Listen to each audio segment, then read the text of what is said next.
Now on BBC One at midday, the latest news with Kasia Madera.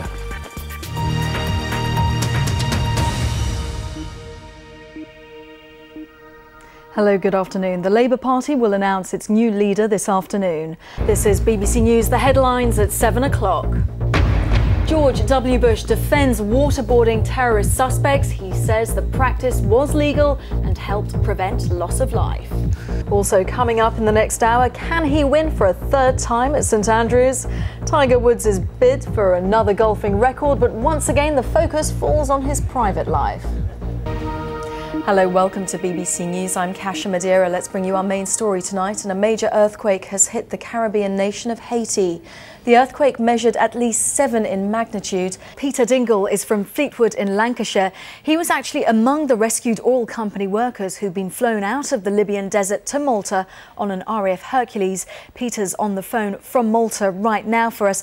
Peter, you must be immensely relieved. But the BMA are just saying that it's parts of these reforms that they're concerned about, not all of them, so they are in accord with some aspects. Well, let's get more now on those protests. We can cross over to Washington because the BBC's Steve Kingston is there for us. Steve, this is a really difficult situation for Washington because, of course, Egypt is a key ally to the United States in that region, and yet they can't really ignore the protesters. Do you think with the appointment of these two men, it's quite a canny move because they're former military men and the army does have respect from the people of Egypt? Russia is a strong contender, though. It's got a lot of backing. Are you not concerned in terms of perception that further down the line, when they come to make the decision, this will look bad?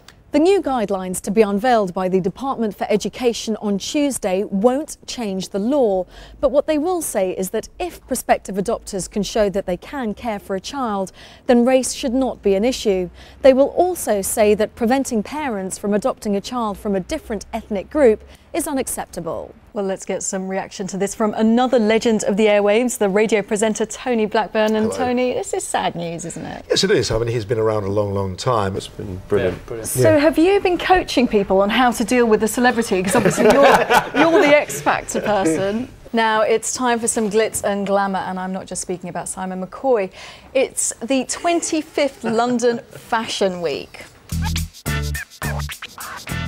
Hello, I'm Adam Parsons. And I'm Kasia Madera. Now, thanks to you lot, every week we get hundreds of pictures, stories and ideas sent into the BBC. We painstakingly look at every single one and we pick out the very best ones. To produce your news. Tell me about the video. You're in a music box. Is this you being trapped by your music? Am I reading too much into this? You're definitely reading too much into it. Jocelyn, you won't mind my asking, but you've been around for ages. How do you do it?